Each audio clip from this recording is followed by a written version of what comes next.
Para vocês que têm filhos, amem os filhos de vocês e sempre façam o possível para que seu filho se sinta muito amado. Quando necessário, repreendam, mas jamais permitam que seu filho questione seu amor por ele. Ou pior, acredite que não é amado. Uma criança que cresce com essa lacuna vai acabar procurando de outras formas, em outras fontes, em outros braços, por esse afeto que deveria ter vindo de seus pais. E as consequências podem ser devastadoras dependendo de até onde essa busca pode levar. Não é nem um pouco saudável que uma criança ou um adolescente deseje ser filho de seus professores. Nunca se permitam dar um tipo de criação que cause isso nos seus filhos. E sejam cientes e preparados para criar uma pessoa completamente diferente do roteiro que vocês criaram na cabeça de vocês. E que essa pessoa não precisa corresponder todas as suas expectativas só porque ela veio de você. Conta o que a gente veio fazer aqui hoje. A gente veio celebrar os 10 anos e que eu sou HIV positivo.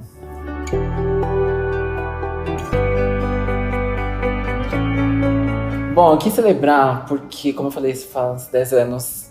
Quando isso tudo aconteceu, lá em meados de 2012, eu nunca achei que eu fosse viver tanto. Eu realmente achava que eu ia morrer em pouco tempo. Então, como já faz 10 anos, como já fazia um tempo que eu queria falar sobre isso abertamente, levantar mais essa bandeira. Então, cá estamos, 10 anos celebrando. Você tinha 17 anos na época. Como que tudo isso aconteceu? Eu tava no meio do ensino médio, no auge da minha adolescência, como poquezinha e tal. Um amigo de um amigo começou a dar em cima de mim e tal, gostei dele. E a gente ficou algumas vezes, depois de um tempo a gente ficou de novo. E aí, por eu já estar meio apaixonadinha na época, de certa forma confiar nele, e aí isso aconteceu. E foi engraçado que no primeiro momento, eu já estava desconfiada e eu fui fazer o teste. E aí veio o teste positivo, e aí como que aconteceu foi uma coisa quase que um branco, porque por alguns dias, uns bons dias, eu não conseguia assimilar ainda. Então, eu lembro que no dia seguinte eu acordei e falei, nossa, deu positivo. Mas ainda não tinha caído a ficha. Durou uns bons dias até isso acontecer. E aí eu lembro que quando caiu a ficha, que eu realmente estava ciente da gravidade da situação, e aí que veio o baque, e aí que veio, assim, o começo do fim. Porque foram momentos de muita, muita angústia, um desespero, mas ao mesmo tempo um desespero que eu não podia compartilhar com ninguém. E aí eu fui pra terapia e fiquei por muito tempo fazendo várias vezes por semana sessão, sem ninguém saber.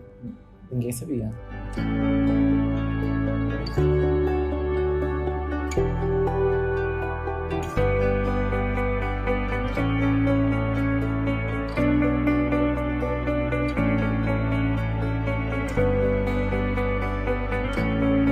Começou com uma citação, né? Por que dessa citação e o que ela significa? Bom, eu fiz esse post no ano passado porque hoje, por muito tempo, eu não entendia as razões, como isso veio acontecer, como eu me permiti que isso acontecesse. Mas hoje eu entendo e eu vejo que eu só me entreguei assim, a um até então desconhecido justamente porque eu tinha essas lacunas. E justamente porque eu buscava em outros braços os abraços que eu não tive em casa, ou o afeto que eu não tive em casa. E hoje eu vejo o quanto isso é danoso. Não só danoso para mim, mas eu vejo que uma criação e que falta carinho, falta atenção, falta afeto, é uma criação que abre espaço para uma série de coisas que nem sempre são boas de acontecer. Então, hoje eu vejo, eu entendo que, não culpando meus pais, mas eu vejo que o que aconteceu comigo foi um reflexo direto da criação que eu tive e que eu cresci uma criança carente, um adolescente carente, e que não medir esforços, assim, pra suprir essa carência, esse vazio.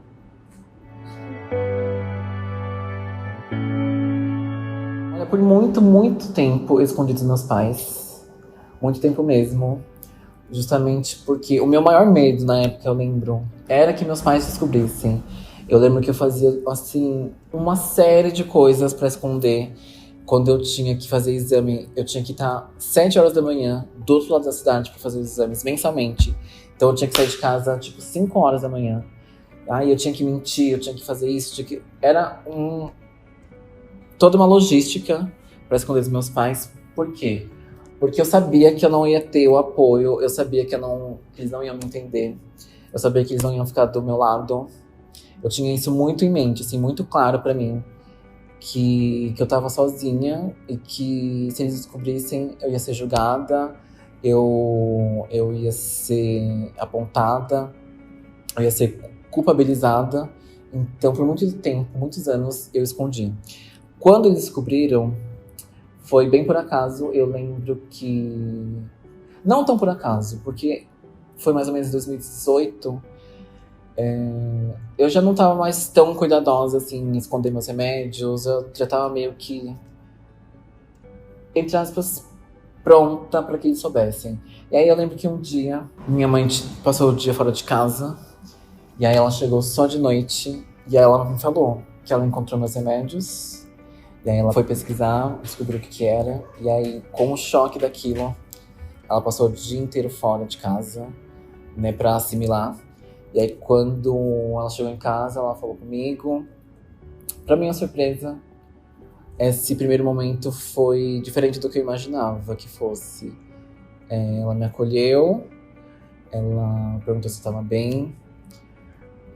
Enfim, ela me deu algum apoio que eu achava que eu nunca fosse ter. E aí eles descobriram, foi em 2018. Meu pai, na mesma noite, depois foi falar comigo. Meus irmãos souberam também. E por algum tempo, alguns meses, eles se mostraram bastante do meu lado. Me entenderam bem, me apoiaram. Eu lembro que teve uma época que minha mãe estava pesquisando formas de curas alternativas e tudo mais. Eu achei até inusitado, não esperava.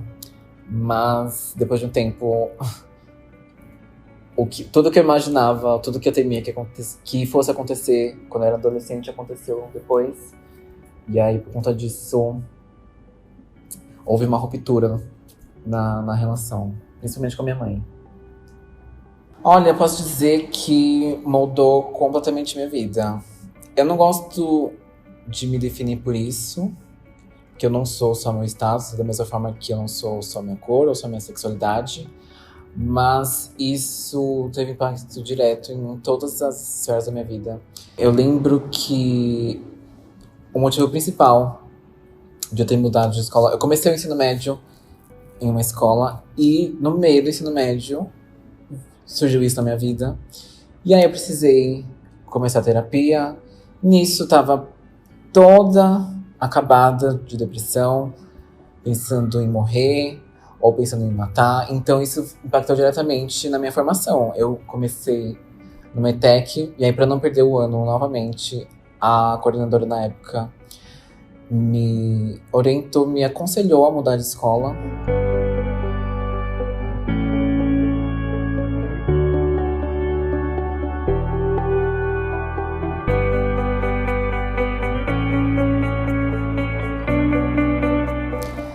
E aí eu mudei de escola para não perder meu ano. E aí eu terminei o meu ensino médio em outra escola.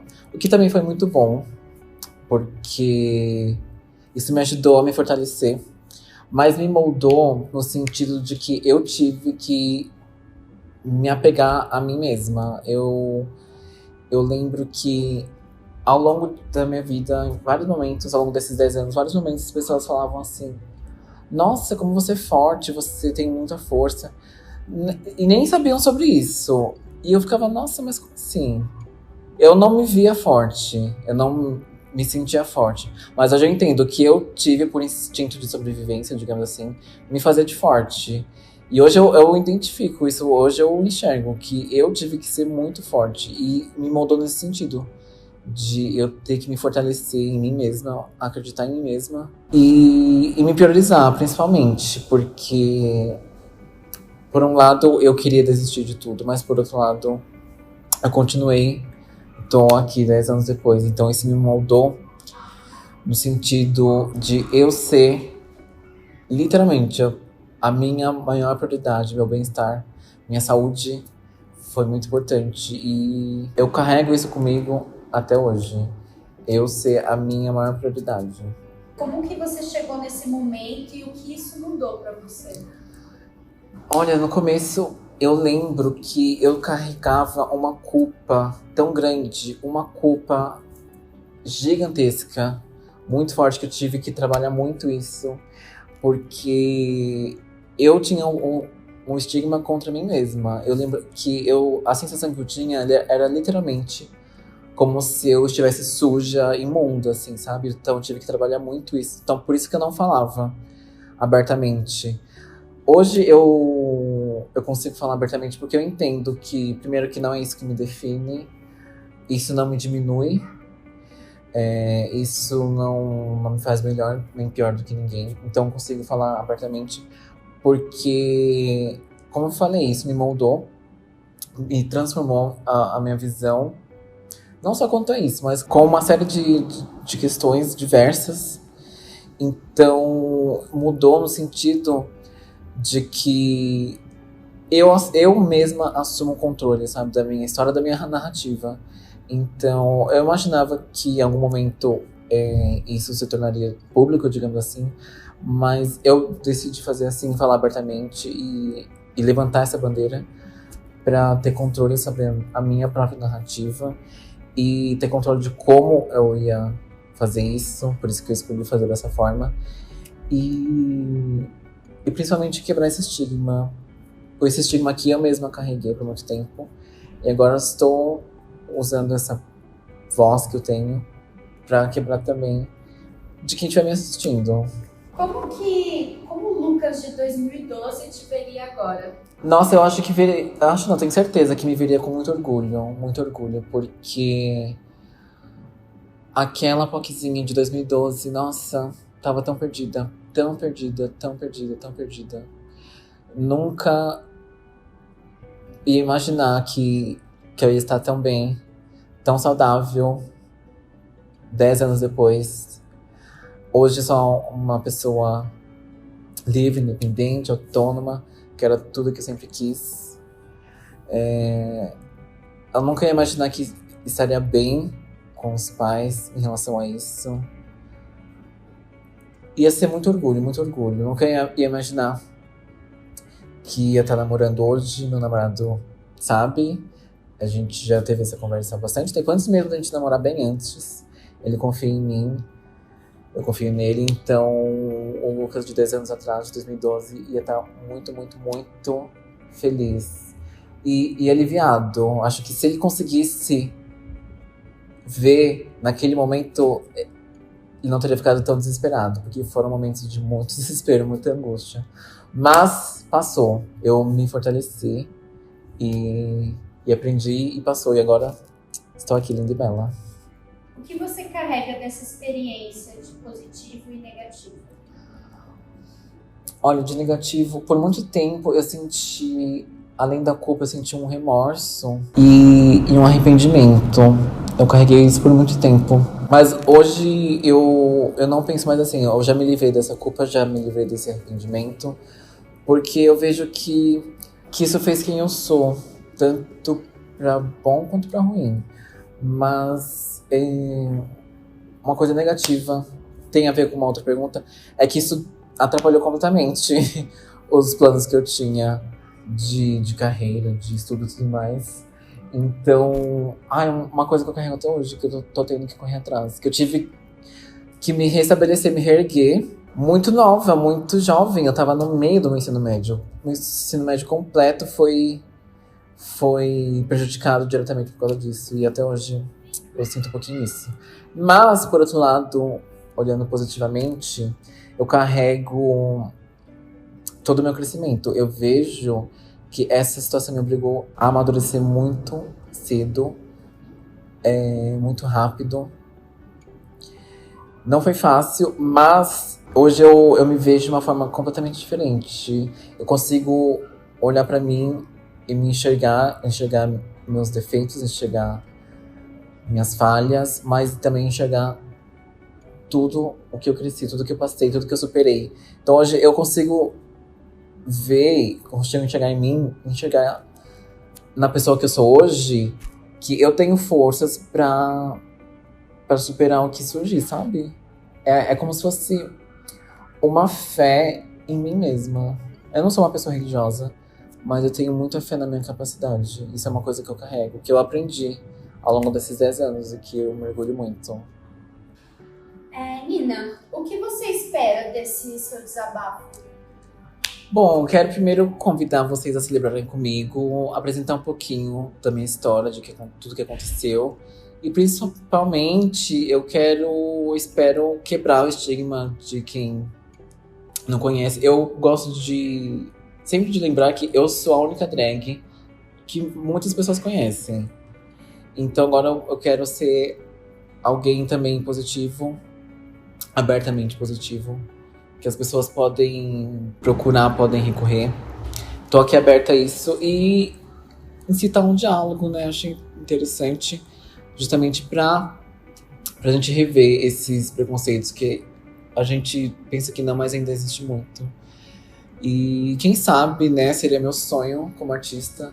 Tudo que a gente faz enquanto artista é pra inspirar. Então, meu sonho seria que alguém pudesse se inspirar nesse meu desabafo, nesse meu relato.